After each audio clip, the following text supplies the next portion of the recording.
Hello, my name is Rodrigo Aldana, and I'm a PhD student at the University of Zaragoza. Today, I will be talking about our work, Attention versus Precision, Latency Scheduling for Uncertainty-Resilient Control Systems. In order to show what we did in this work, let me start by explaining our main motivation, which is based on current issues we have in the robotics community. Picture a mobile robot, which is programmed to perform a certain task.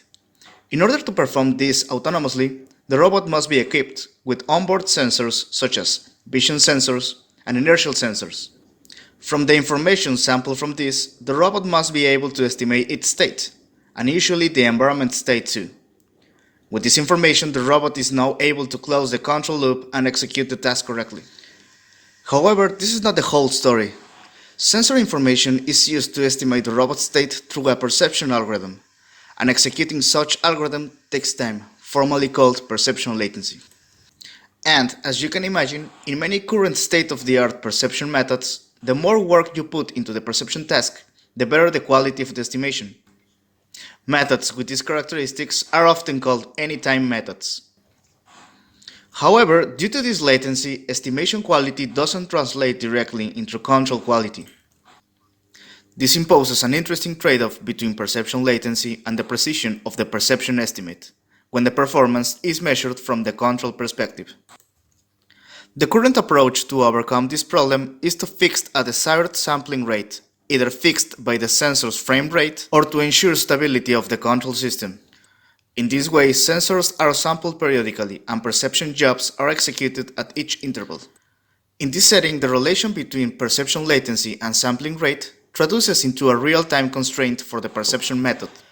The perception latency must be small enough to fit inside every interval.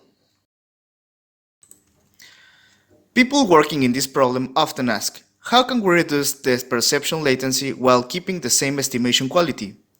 One approach is to try to come up with better perception algorithms, which is far from a trivial task. Another approach is to increase the computational resources, which is sometimes infeasible for many applications in which lightweight and cheap robots are preferred.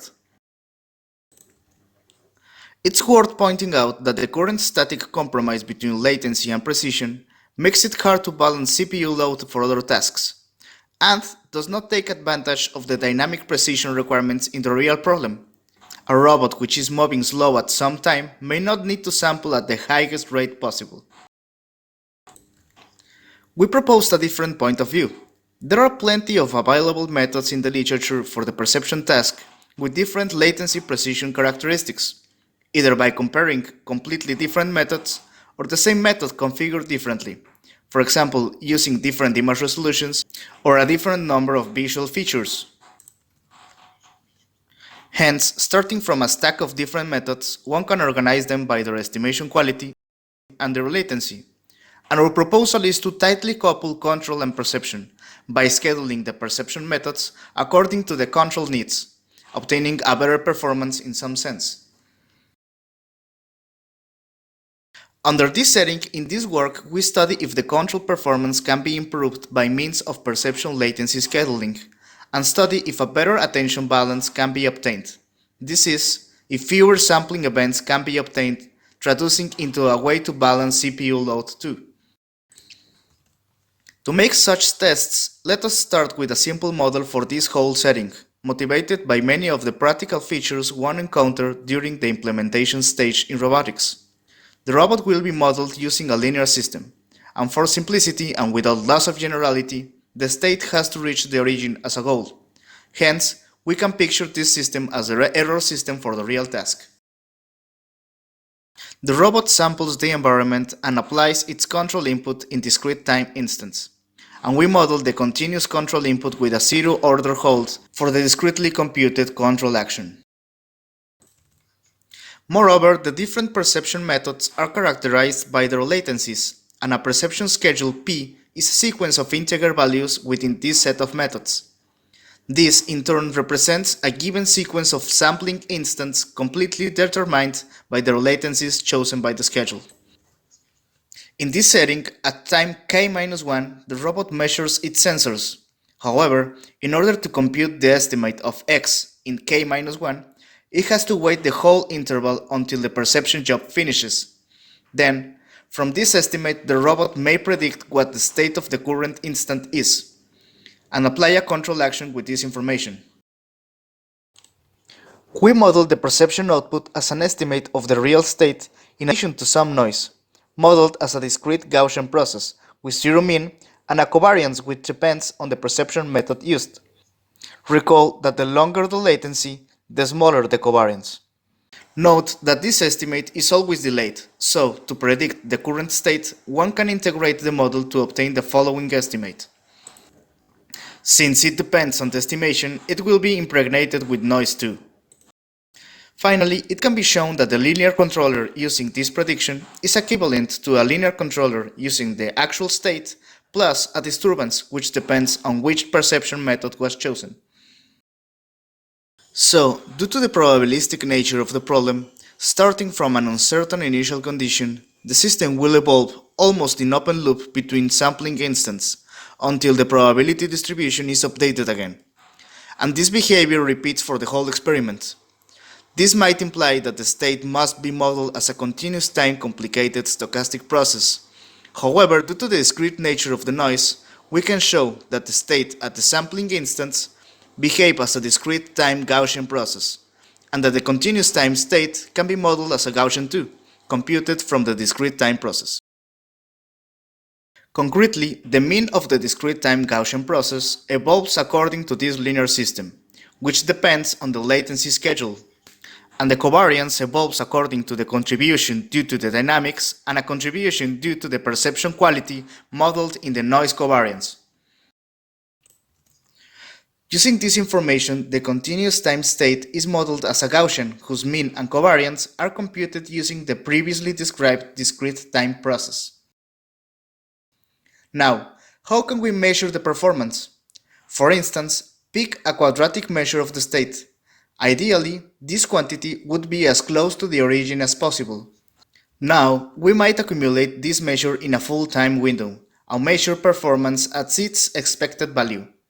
However, this prioritizes the control performance, and we may also want to take into account the amount of sampling instants in the whole time window. Let's call this quantity the system attention, and add that contribution to the performance. Of course, different schedules will obtain different performances.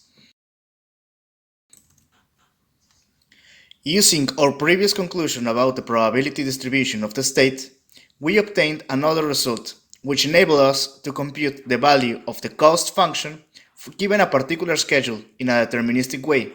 In this sense, the cost can be computed by means of the cost of the mean signal, plus a contribution of the cost of the covariance, and finally the contribution for the system attention. Taking advantage that we can measure the cost of a schedule, we can now look for the best one in a certain time window. The idea is to organize the schedule candidates according to their cost values and keep the best one. This best schedule is a sequence of latencies. Let's call the first latency delta. Now, we can repeat the process after delta seconds in a moving horizon fashion. The problem now is that choosing the best schedule is a combinatorial problem, and the amount of possible schedules to check in a certain window grows exponentially with the size of the window. But we can find a suboptimal by using the concept of an H schedule. We can explore all sequences of some feasible length H. This is a length short enough to be computationally feasible to find the best schedule. Then, in order to fill the entire window, the H schedules are repeated periodically. In this way, we can look for the best H schedule for any window size. This concept let us test the latency precision balance in a computationally feasible way. Let me close these ideas by means of an example. This is a double integrator system with a linear controller. In this example, we have three perception methods with different latencies.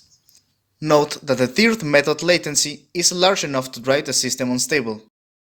Moreover, each method has their corresponding covariance matrices. The results are the following. When comparing the performance of the moving horizon scheme against the static schemes, on the left we have the performance of the transient response, whereas on the right we have the steady-state response. Note that the transient behavior is improved, And note that the actual schedule takes advantage of the initially unstable latency to do so. However, in the steady state, the method chooses to maintain a fixed latency schedule, which provides the best steady state response. Numerically, the cost values are the following. Note that the cost value for the moving horizon scheduler is drastically reduced when compared with the other methods. Moreover, note that the amount of sampling intervals is also reduced, only outperformed by the perception method, which led to unstable behavior. Another very interesting behavior is the following. For this example, given certain cost function parameters, depending on where the initial condition lies, the resulting best schedule changes. In this figure, we are showing the first two elements of the best perception schedule for each initial condition. Note how the patterns are organized in well-defined categories. Near the origin, the algorithm will prefer the static schedule of using the perception method 2 only. However, far from the origin, the story is very different. Recall that in the moving horizon scheme, this rule will be executed sequentially, where the initial conditions are replaced by actual estimates of the state.